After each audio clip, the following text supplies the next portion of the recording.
I Thanks, Robin. I direct our engineering education research program at Michigan, and I want to thank everybody for joining us for this second installment of our University of Michigan EER seminar series. As you probably know, we're using our EER seminar platform this year to both amplify the work of Black and other minoritized scholars and to showcase research about the experiences of minoritized engineering students and engineers. And we're super excited about our seminar lineup, which you saw on the screen. We're also really excited by the interest we've had from our colleagues in the College of Engineering, across the University of Michigan, and outside the university. And today we've had almost 150 people sign up, so we're really excited. We're delighted to be welcoming two friends from Purdue University, Stephanie Masta and Alice Pawley.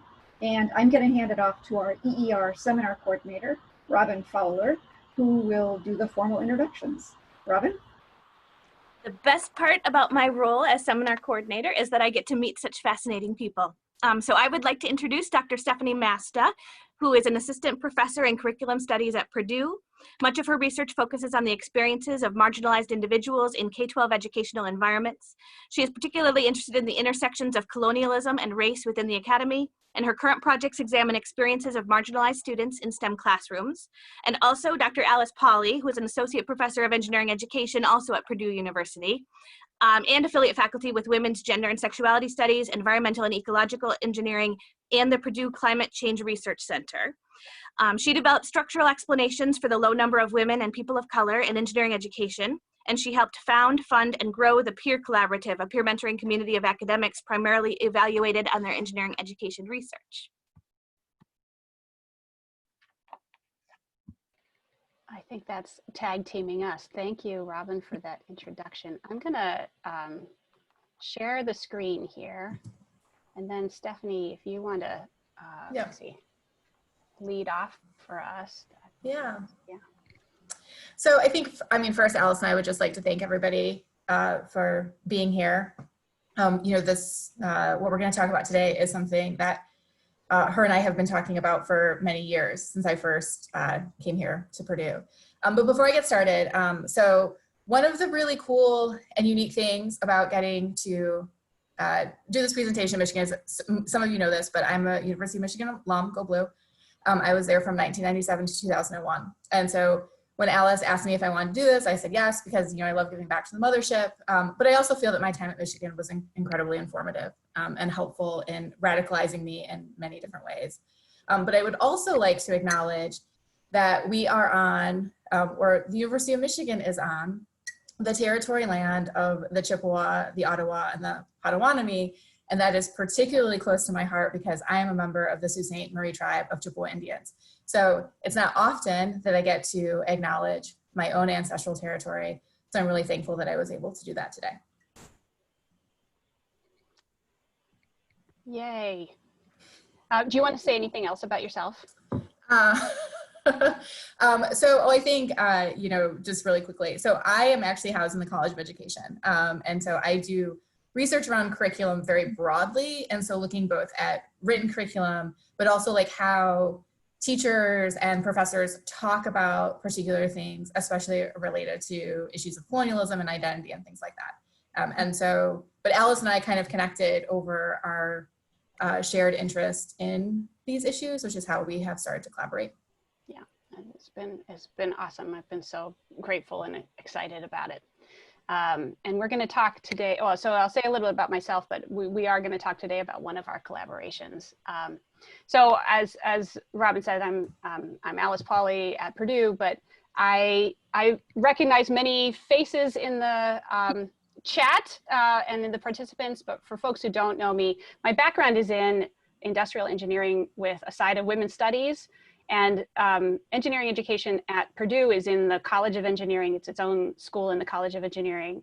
I've been here since 2007 and have been trying to I teach the history and philosophy of engineering education course here, and also do research using feminist and critical race studies as best I can to understand the persistent minoritization and marginalization of certain students in engineering and of faculty in engineering and engineering education.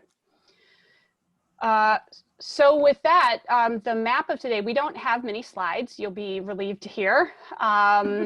We essentially are going to talk through a sort of, taxonomy is a grand word, but we're using it for now. And this is some of the thinking that Stephanie and I have been doing more recently, as we're thinking about places to maybe write about it more. So it's a sort of taxonomy of things that drive diversity, equity, and inclusion initiatives.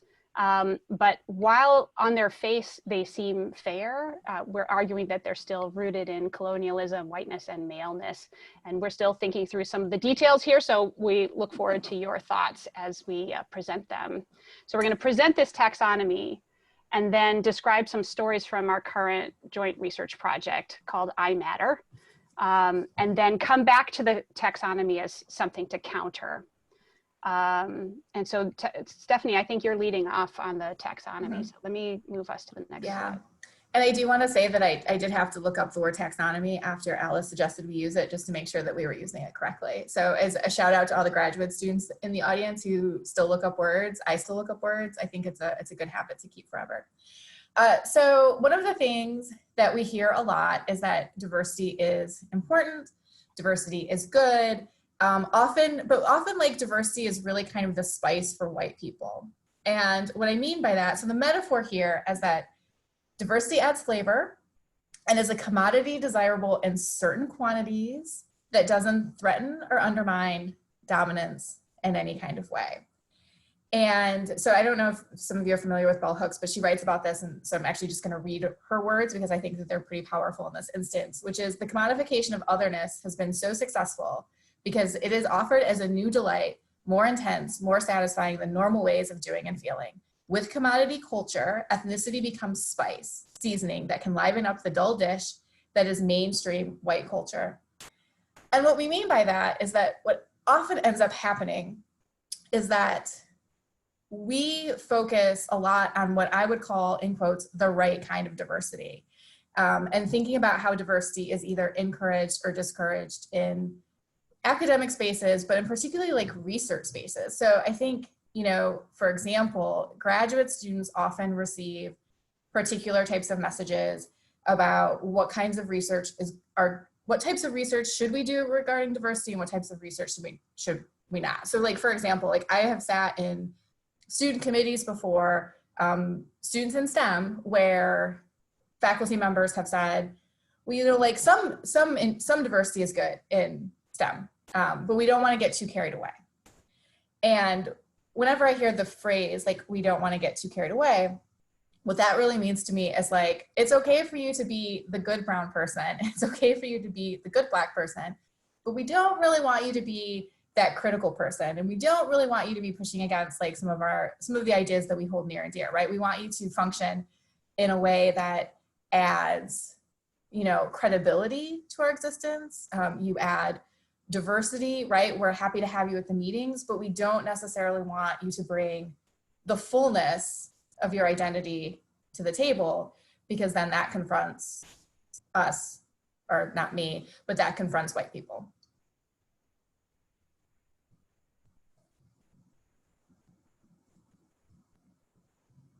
Sorry, I'm like playing with the spotlighting here. No, it's okay. I know all of a sudden I was like, wait, why is it just me? So we're going to tag team through these. The second one we've sort of written up is the idea of the sort of the belief rooted in Enlightenment reason that we should strive for objectivity, that is the goal, to disconnect ourselves from our research in order for us to do work that is without bias. But feminists and other philosophers of science, including Sandra Harding and Donna Haraway, have argued that this is problematic, right? Because first of all, it's not possible. Who can do that?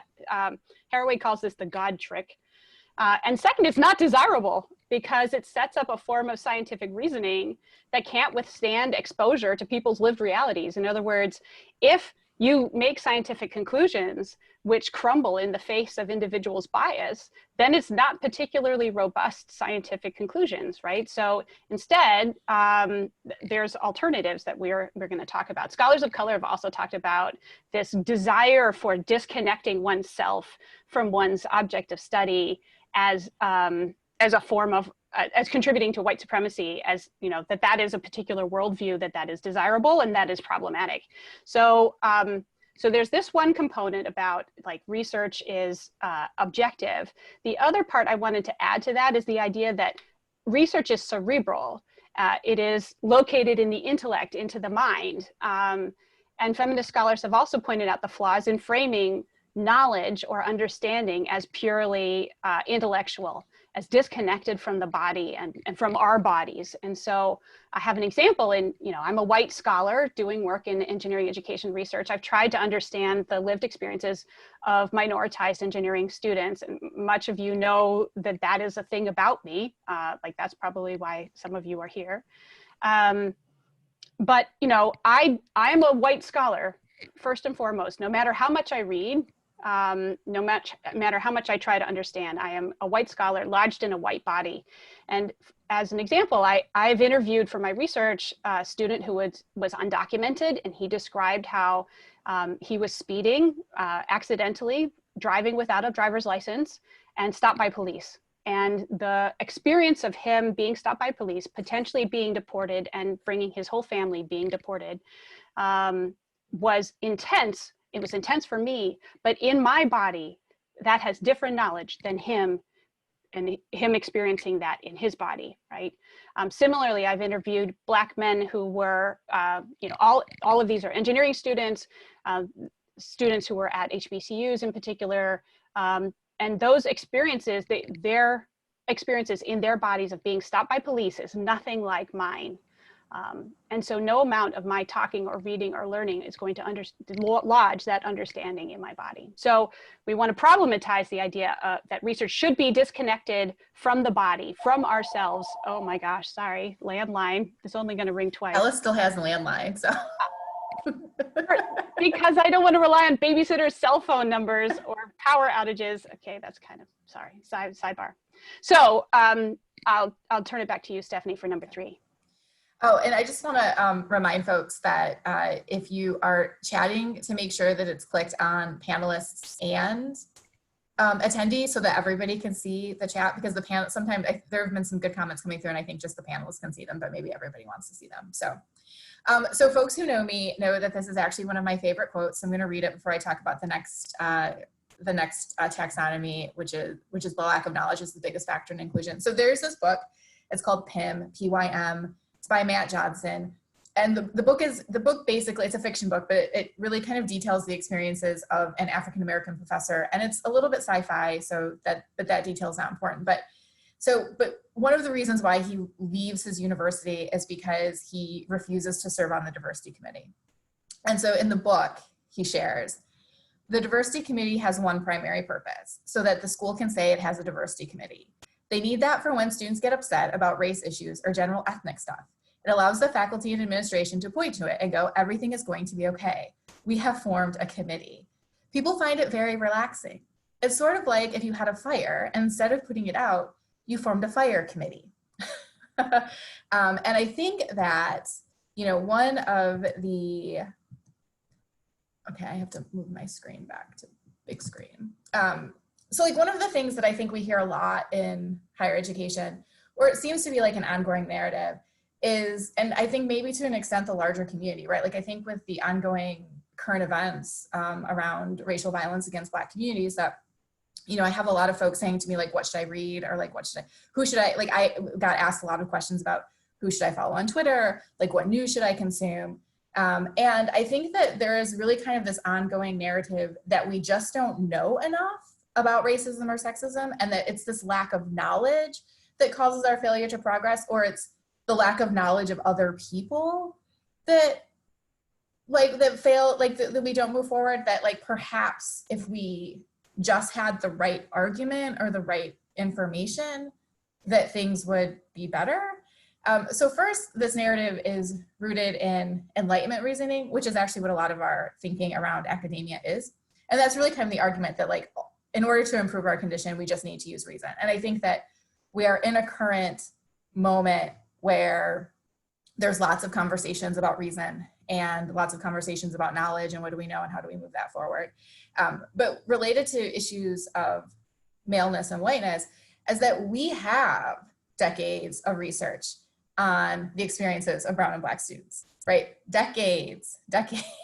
You know, we were talking about this when I was at Michigan, right? I was in Michigan from 97 to 2001, and the university was, you know, embattled with the lawsuits regarding, you know, affirmative action and, you know, the admission process. So this is not a new conversation, you know, so for me, I'm like, it's a little unclear to me, like how like more readings or how more books or how, you know, planning more workshops is going to persist, like over the mountains of data we already have. Like we already know the situation, and yet like here we are. And, you know, and related, and I think this is important to point out, is that when we employ this particular like taxonomy, that we just need more information, right?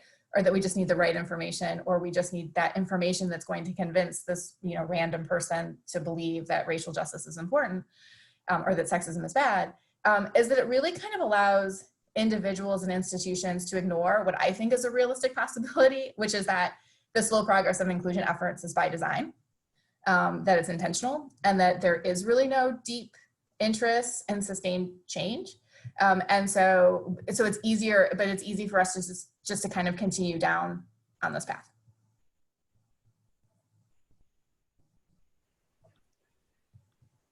Apparently we can have 2 spotlights. I didn't know that was possible. All right, so we've got 2 more of these. Next one I'm going to talk about is actually something I've talked about in talks elsewhere at ASWE and in various other places, is the problems with acting as a white savior for those of us who identify as white. So this is the idea that better research can solve our problems for us, and that white researchers can use our privilege to help. And I have absolutely said this, right? I have absolutely said this. But the problem is when we apply this idea, but we don't interrogate systems that are at work, including the ones that position us, you know, supposedly as best suited to use our privilege and solve the problems. So in addition, white researchers often will get more credit for doing social justice work than our colleagues of color who've been working away at it for longer.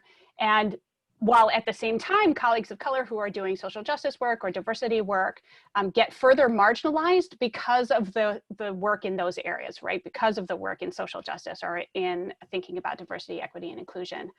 And there's a really great paper by Alex. I've got your reference in here that I'm going to put in the chat, which talks about this, which talks about scholars of color and how they continue to be marginalized, whether they're doing social justice work or not, and particularly if they're doing social justice work and in comparison to those of us who identify as white. And so this sort of savior narrative that those of us who are white need to make sure that we are not sort of reproducing, like that is a thing that we need to intentionally do, and we'll talk a little bit more about that at the end. Stephanie, you can do the last one. Yeah. So extraction in the name of improvement. So in my non-educational space STEM research, I look at how really like US history teachers talk about, so 8th grade, how they talk about colonialism.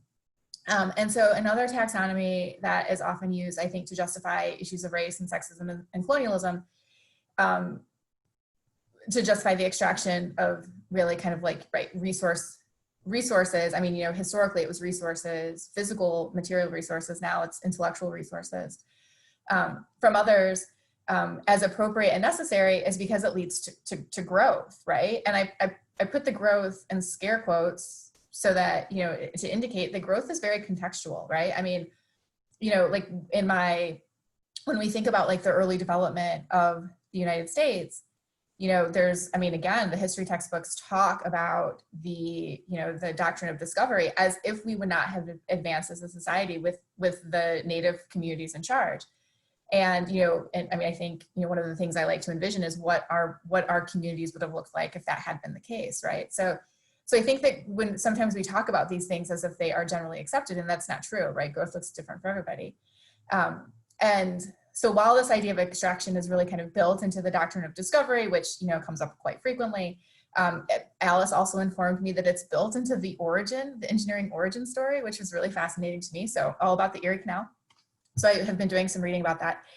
You know, when you take a quick look at the history of the Erie Canal, like all of the language around it is really like pointing to this like story, this great story of American exceptionalism, right? Like we were going to move people around and we were going to, you know, get resources and we were going to do engineering. But it really glosses over, I mean, almost glosses over, it completely ignores the fact that, you know, the Iroquois, which were centered on that land, you know, were visibly forced from that space. You know, so the conversation then becomes, well, yeah, that happened, but, you know, we have this greater good.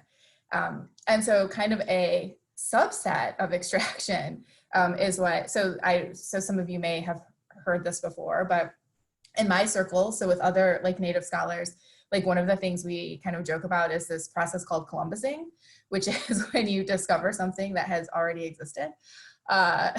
You know, so little early American history joke there.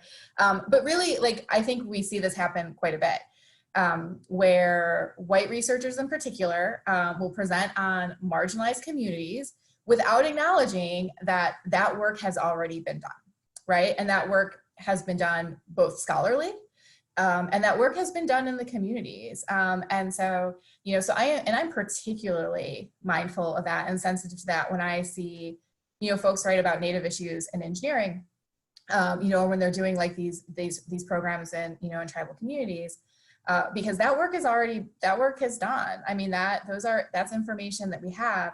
But there's this treatment of it as if it is new and it is, you know, interesting, and you know, we haven't uncovered this before, and we're just not always looking at those places. And I think that, you know, that is a conversation. I mean, I think, you know, as we continue to talk more nationally about, you know, how do we shift, you know, to a more just and equitable landscape, you know, something that comes up in conversations around college and universities is thinking about who we cite, right? And I think that's one thing.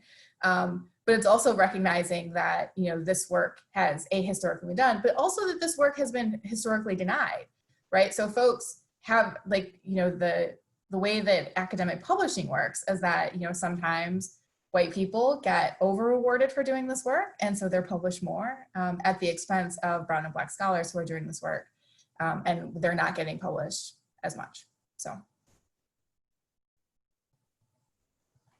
So we're gonna then transition to talking about, actually, what are we talking about? Oh, we're going to use this, our grant as a sort of illustration of this, and different ways, like ways of counteracting some of these problematic narratives. I'm sorry, I'm doing the spotlighting thing again. But Stephanie, you're going to take it away here. Yeah. But do you want to just go ahead, or do you want me to do the little intro-y part? I can do the little intro part. Okay, go. Yeah. So iMatter is it's 3 years, right? It's a 3-year grant. Right, Alice? Yes, sorry, I was okay, thanks. Yes. No. So iMatter is a 3-year, it's a 3-year National Science Foundation project. And really we're like looking at studying marginalizations in engineering teams, and we are focused on 2 first-year engineering classrooms. So at Purdue, it's Engineering 131 and Engineering 132, which is first semester and second semester.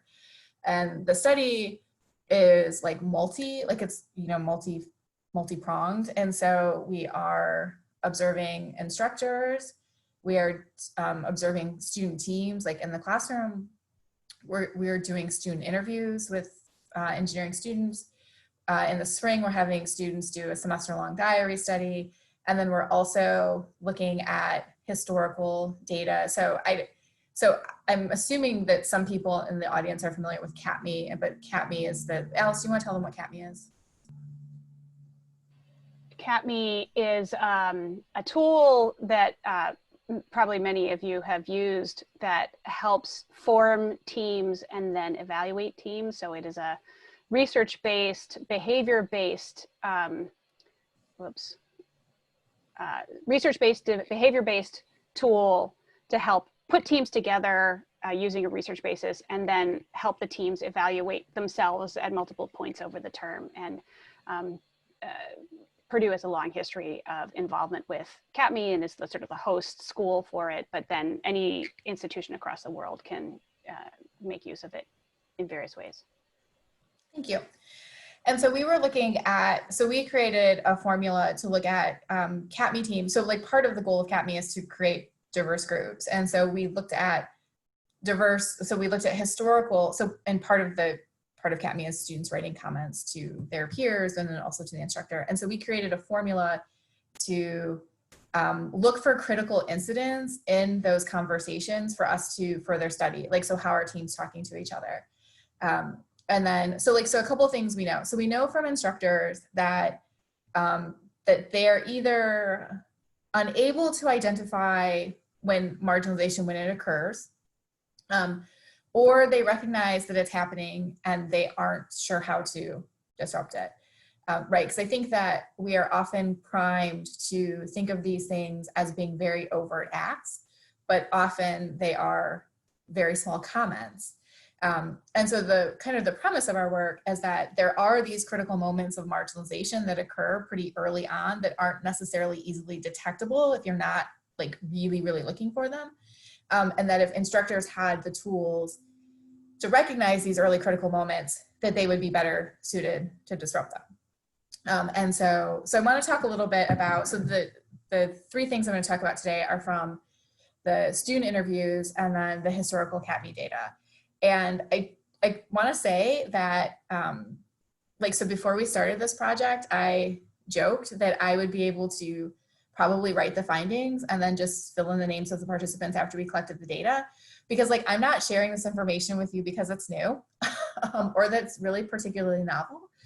But I just want to point out that in 2020, Black students are still being asked why they don't like fried chicken and why they don't like watermelon, and Native students are being asked if they have, if their family has buffalo for pets. So, to my earlier point, there should not be any white folks in the United States asking their brown and Black classmates these questions, right? But they are. And so, so what does that mean for us? And we're going to talk a little bit about that later. But so a couple things. So when we think about, I divided this up into kind of like this idea of whiteness and maleness. And so with whiteness, so brown and Black students in this particular, in the interviews primarily, talked a lot about how their white classmates treated them either with like fake concern or low expectations. And so I'm actually just going to share some of the things that they said, because I think that their words are most powerful. And so, but I also, I had thought about being able to break out a little bit in terms of give you some information about their majors, but I actually can't do that because there are so few students that would be easily identifiable. And so I can really, and it was kind of upsetting to me, but for some of our participants, they are the only Black person in their major. And so that's a limitation too of the research, right? Is that, we run the risk of not being able to be completely accurate and authentic because, of the way that institutions are structured. So here are just some samples of things they shared with us in the interviews. That their white classmates said to them in team settings: "We'll give you something easy so that you'll stay caught up. We kind of felt that with you being a Black woman and all, that you'd be busy all the time." And this was what the white classmate said to the student when she asked why she was being left out of team meetings. They were scheduling meetings without her. And that was what they said, that she was going to be too busy. Another student shared that they were given a task and a deadline by their team. And when they emailed their group with the task completed before the deadline, the group wrote back and said, "Oh, we assumed that you wouldn't have had time to do this, so we already did it. We already took care of it. You don't need to worry about it." One student remarked being told, "Well, we're not sure if your high school prepared you for this kind of work." And then another student shared that when she shared her concerns with what was happening in her team with her white friends, so that weren't necessarily in engineering, that they said, well, that doesn't really seem racist, to which she replied to me, it's not that their only options are that they're racist or they're not racist, like there are a lot of in-between racists. And I had to chuckle at that because I think that that's true. And then when it comes to the way maleness presented itself, so what was, and this is really kind of drawing both from the interview data, but also from the CAPME data, is that multiple women, many women in the study, brought up to me what they would consider the STEM male, right? And so the STEM male is someone who has confidence in their ability as being the strongest, but even though like that is not what their contribution is. And so even when the teammates are contributing more, they still feel like they are the strongest contributors. And that they often generally do not respect the women on the team. And when I asked, like, can you share some examples of what that means? So here are some things that the women shared that the men said to them directly. You're micromanaging this project. It's okay, the guys and I can handle the hard stuff. Oh, your personality is girl in engineering. And it was interesting because I was like, what do you think that means? And she's like, I don't know, like, does it mean I'm an engineer? Like, she's like, I have no idea. But like, anytime I would bring something up, or say something, my male teammates would say, oh, you're just being girl in engineering right now. When writing about or to women through the historical CAPME data, some of the comments were, sometimes you can be pushy or overwhelmed. And I guess this comes from the stress of the workload. She is always grumpy. This was a comment to the instructor. And then another comment was, one thing that she could work on is interacting with us better. Now, this particular student that was being referenced in the, she could work on interacting with us better. Her comments to her other teammates, centered around things like they're not doing their work done, they're not responding to emails. And so that certainly was I think she was holding them accountable, essentially. And in both interactions, right, in both sets of interactions, kind of around this whiteness concept and this maleness concept, was really kind of like students willing to, so one of the things I heard a lot in talking with the participants is, but we're just joking. Like, I think they were just joking, or, they kind of said it as a joke, or, perhaps they were just joking. And, and I have to wonder, like, I pushed a little bit on that, but I also am like, I'm sensitive to the fact that, it's easier, I think, to think that your peers are making jokes out of ignorance than it is to think that your peers are being intentionally difficult, right? Or intentionally racist or intentionally sexist. But I think that like what was most profound about this was that, all of the participants in the interviews really kind of felt like resigned that this was what the experience was going to be like. Like it was, like, this is just the way it is, or this is just what, I expect it to be. And in fact, a couple months ago, one of the other PIs on the project sent us a message that had come from a student who had been in an engineering class this woman student had a particularly difficult interaction or experience with her team. And what she had said was, well, I guess like, I'm glad I learned this now because this is how it's going to be. Right.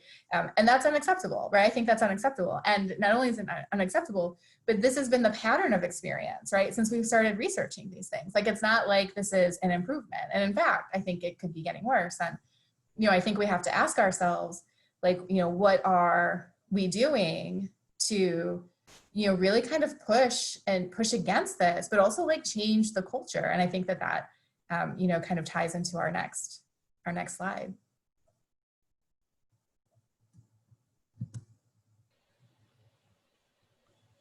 Okay, so so we're going to return now to this sort of taxonomy idea. So we laid out this taxonomy of problems with doing research in particular ways around diversity and inclusion. We're offering these stories as sort of a way to think about how we should think about racism, sexism. We could add in ableism and homophobia and xenophobia, how it's baked into the culture of engineering. But we're also trying to illustrate that these are coming about through different ways of doing research, right? We are not trying to disconnect ourselves from ourselves in order to tell these stories. We are not trying to, well, I guess we're going to talk through each one of those sort of taxonomic points. So the point is, like, not only are we trying to do research around diversity and inclusion in terms of the content, but we are trying to do it in the practice of doing the research, right? And we are trying to resist white supremacy and other forms of hegemonic control, not just in the content, but also in the practice of the research. So we're going to talk through a few of these here. I look like I'm on the first one, which is, I started at the beginning about talking about problems with aiming for objectivity, and that trying to separate yourself from your work is a form of weak objectivity.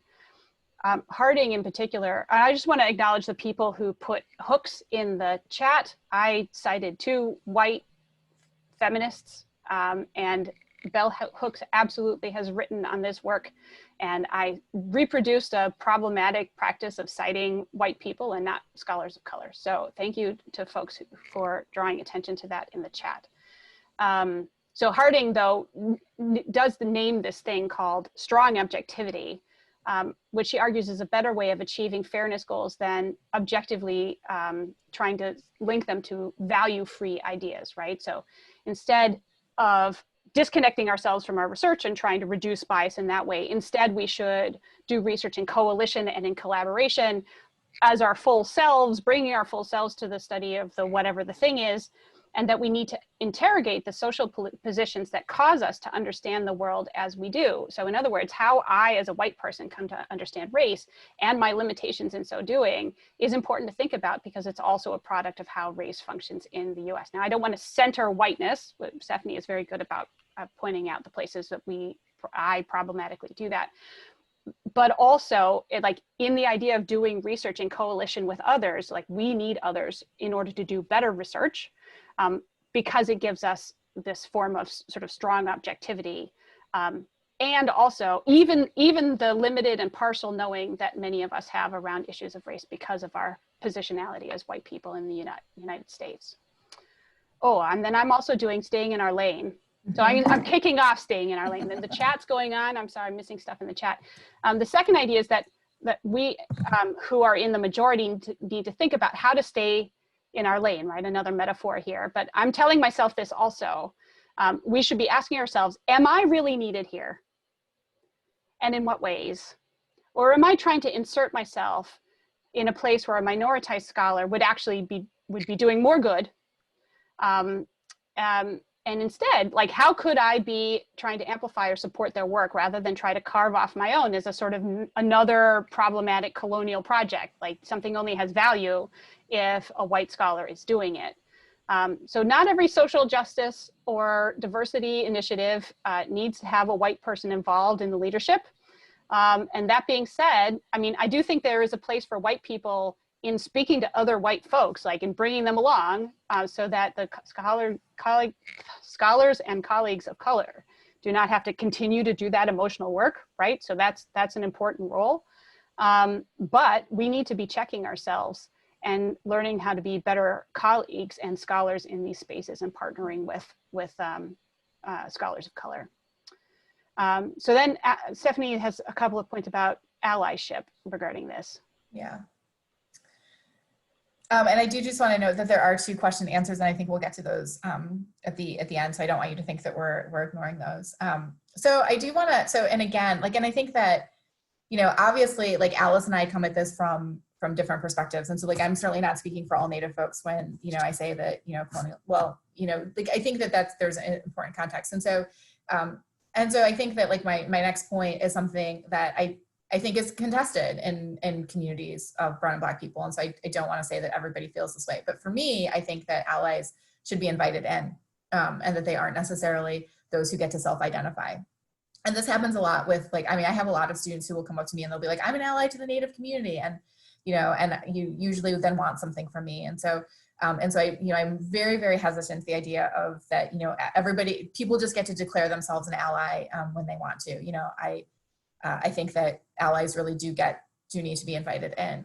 But related to that, I think and I see this happen a lot with white folks, is when allyship is weaponized. And, and I think like that comes into play when white faculty tell, they're like brown and black students, like, yeah, I definitely like support you, but is there any way that you could like tone this down a little bit? Or do you think, or people will tell me, like, I use the word intellectual genocide in my writing.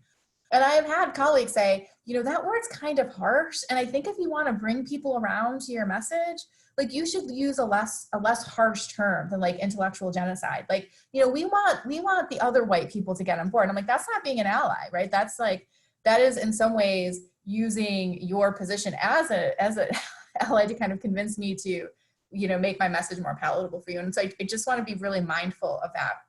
And these are things that happen without us. I use the phrase well-meaning white person a lot because I do think that there are a lot of well-meaning white people out there. And that I would encourage those folks, when they are informed by brown and black people that they are not so well-meaning, that they listen to that and consider that information really valuable, because that person is taking the time to share with you why your demonstration of allyship might not be what the brown and black person needs at that moment. So two other things that white researchers can do. So the second or the third thing is move back. And what we mean by that is that, so in our I Matter project, so there are 4 PIs. There's Alice, there's Matt Olin, so they're both white, and then there's me, so I'm Native American, and then there's Daryl Dickerson, who's at Florida International University, and he's black.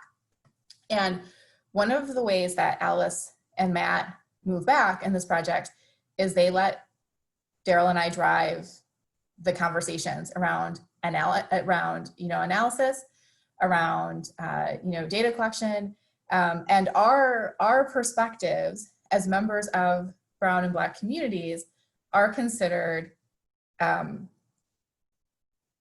they supersede their perspectives. And I think that that's really important, right? And I think that, they step back in times when they need to. It's a little similar to stay in the lane, except that they are including us, but then allowing us to drive the conversation, as opposed to bringing us in and then just kind of keeping us on the side, right? And I think that many of us probably in the audience have had experiences where we've been brought in because of our identities, but we've been kept to the side, and we have been moved to the back. And what white researchers need to do is they need to move themselves to the back and push the brown and black folks to the front. And then the last point, I think, before we'll get to question and answer, is really what I call so what can white researchers do? Like direct engagement with the tasks at hand. You cannot intellectualize yourself out of movement, right? Action is always going to be required if we want to build more inclusive spaces. We need to shift our focus from compositional diversity and the cost-benefit approach to diversity, which is Lorenzo Barber writes about this in his piece on interest convergence in STEM, that we need to move away from this.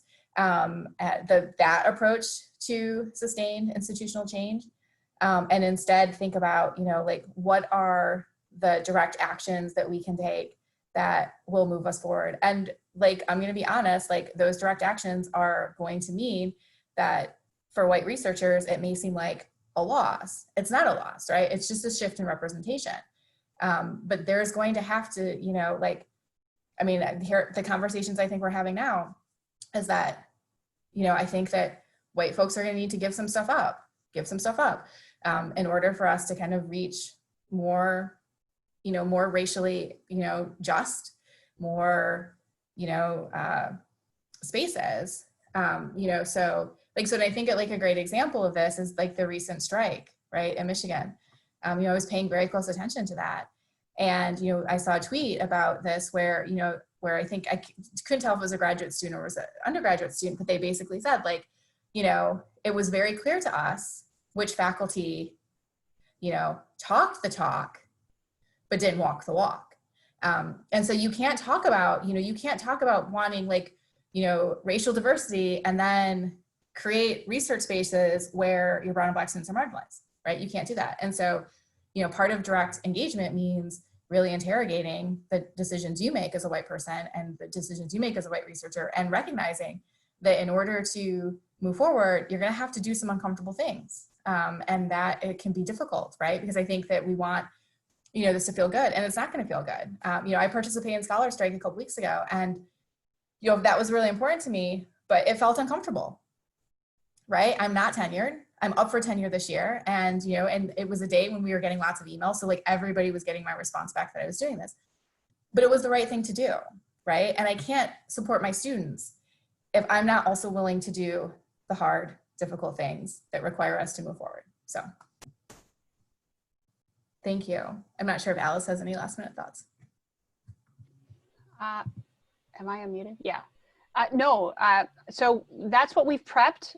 So the setup was this taxonomy of problematic narratives around doing diversity and inclusion research, the stories that we're telling about how the whiteness and maleness are baked into different aspects of engineering education, but also to use it as a case study to think about how to do research differently, so that actually it's just to your last point, Stephanie, that, and although I want to drop in the idea that people are disconnected, right? They say one thing and do another thing. They oughtn't to, right? We should be better aligned. And so that's what we're trying to do here, is not just talk about diversity and inclusion through the content of our research, but actually in the practice of our research.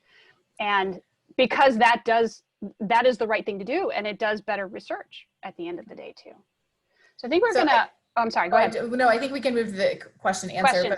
But Fantasy had a comment about how, people talk about DEI initiatives, and, I call them DIE initiatives, because I'm like, it's where diversity goes to die.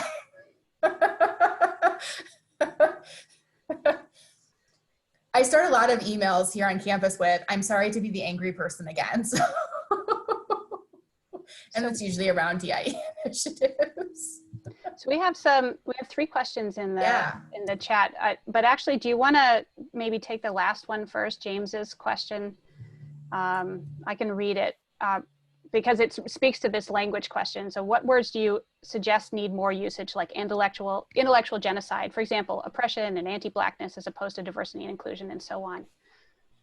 So I think it's like hard for me to come up with a list right now, but but I do think using anti-Blackness is important, right? And I think using genocide is important. I think using oppression is important, because so a couple things to think about is language is powerful, and, and the people in power often, right, the conversation is framed around the language that we use. And so I think it's incredibly vital for scholars in particular to use what is the most accurate term, even if it makes people feel uncomfortable. And so anti-Blackness, right, I think is one of those things where, that makes people feel a little bit uncomfortable. And I think that that's why we need to use it, because the words we choose drive the conversation. And so I would encourage you, and this falls into this really complicated space where, you're going to get reviewer comments where they're going to say like, oh, you should use this word. And I think, those are the conversations that you have to have with yourself. Like, do I edit this word out, or do I keep this word in? What decisions am I going to make here? So there's no easy answer, but, think about like diversity and inclusion. I mean, that's what does that even mean? It's similar to social justice. Like, what do we mean with social justice, right? Well, for me, I mean, that people have X, Y, and Z. And so I try to frame it around that, as opposed to use the terms that, people feel that don't evoke emotion or reaction. I see in the chat too, actually, from Hi Cole, asking the question of what is URM? And in fact, that came up in our departmental Slack. You weighed in on it there, but and even in the chat, we see something where Alex is saying that it's equal to underrepresented minorities. I've also seen it as underrepresented racial minorities, in contrast with other minoritized groups.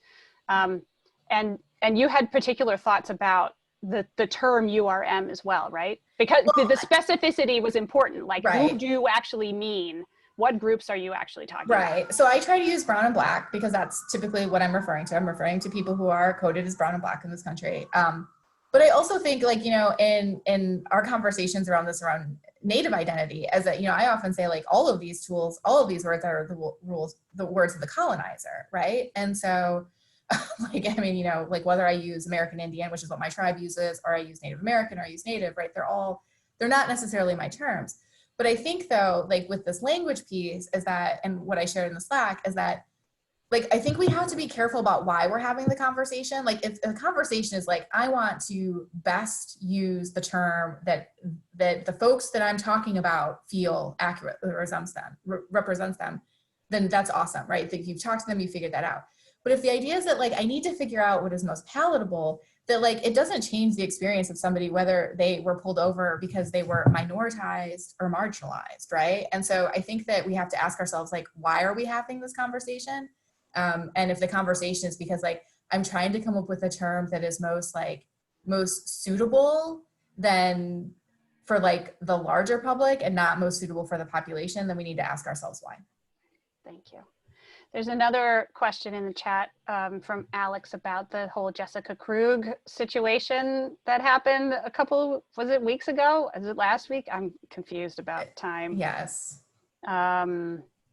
I don't, so shall I read the question? Shall I read the question? Yeah, I guess everybody can see it maybe, I'm not sure. So Alex is saying, recently Jessica Krug talked about how she had been taking an identity and a history that did not belong to her. She took on the identity of an Afro-Latina, even though she is white, and even went as far as shaming other Latinxes for not being woke enough or fighting enough for the cause hard enough. Many scholars are drawn to the unfortunate circumstances that many communities of color experience and benefit from it. I don't think there are cases of impersonation in engineering education. Well, I don't know. Well, like, maybe. But how can we prevent this from happening in the future, particularly when diversity issues are framed under this fantasy that all people of color live dramatic lives, are not knowledgeable, et cetera, basically deficit views. And that is exactly what the research sometimes tends to highlight. So, I mean, what do you want to say about Jessica Krug besides that hot mess? My gosh. Yeah. What you said, Alex, maybe?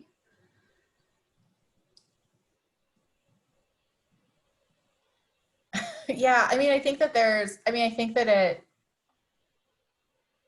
well, and I think, you know, I think this actually kind of relates to the first question. So I'm going to actually kind of tackle both.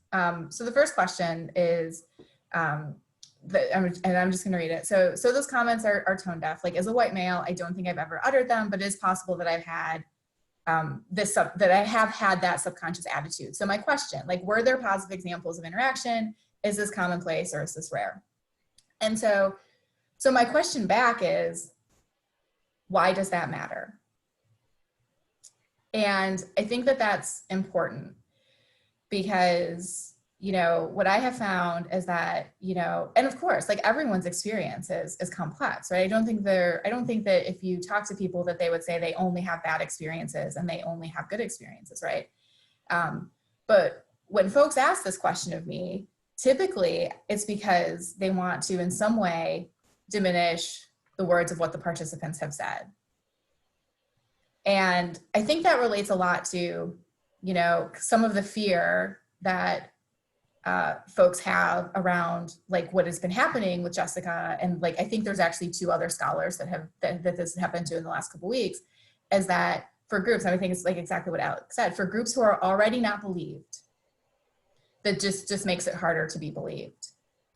And so, you know, and so I think when, like, when brown and black folks tell us about their experiences, like, why is it that we often want to go to, are you sure that really happened? Are you sure you're reading the situation? As opposed to just saying, like, or, you know, like, to answer the first question, like, you know, well, did you have any positive, like, interactions with this person? Because I don't know what that does to change the fact that the negative interactions occurred, right? Like, I don't think that if you are black and your teammate says to you, I don't understand why you don't like fried chicken and watermelon, that then the next day when your teammate says to you, oh, so how are you doing? You're fine. That somehow erases what happened the first day, right? And so I think that we have to be really careful around that when we want to, I mean, right, like everyone's experience is going to be a mixture of positive and negative, but I often find that when students, brown and black students share their experiences, that we're very quick sometimes to not let them have those experiences and want them to focus someplace else. And that's for white people, that's their own comfort, right? That's about them feeling better. That's not about acknowledging the student or their experiences or their colleagues' experiences or anything of that nature. And so, to answer your question, to answer your literal question, I think that they did have positive interactions. I think it's more common than it is rare, but I think it depends on how you define rare. I think the other thing I want to add to that is the idea that somehow if it's rare, you're saying this, if it's rare that somehow it doesn't matter as much, that only frequent problems are actual problems. And I think that is a logic that benefits majority cultures, right? Mm-hmm. Because somehow it's about numbers and numbers of incidences. And I'll just say, in my, graduate program, I was, as a white lady, in a class that was of an education class, I was called dear once by the instructor. I remember where I was sitting in the room. I remember where he was walking. I can feel hair going up on my, being a woman in engineering, you are sort of sensitive to the idea that you're being patronized to. I remember not hearing anything else for the rest of the class. That happened once, at least 15 years ago. It was extremely mild. And it did not need to be, and I can contrast that with an experience of being hugged by someone who I found out later was pedophile once, right? And I can feel that, the hair on my neck and everything, just, goosebumps, all of that. And so we should problematize the idea that just because something happens once, it is not meaningful, or that it has to be particularly dramatic for it to be more meaningful. That's a problematic logic, particularly when dealing with the experiences of minoritized people as inherently minoritized, right? And I think it's not, and we afford white people their single experiences all the time. Right, absolutely. Right, and as we are doing right now. Right, so I saw in the chat, I know we're running out of time, so I saw in the chat, but folks can sign up on Friday. We're talking more about this.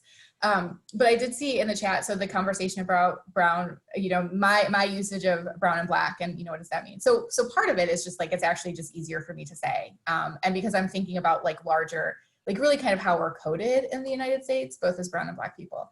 But I think I think the conversation is just really, really rich and, and important to have, because like I said earlier, like language is important. And so far, like nobody has like said to me, like, you shouldn't use brown or black.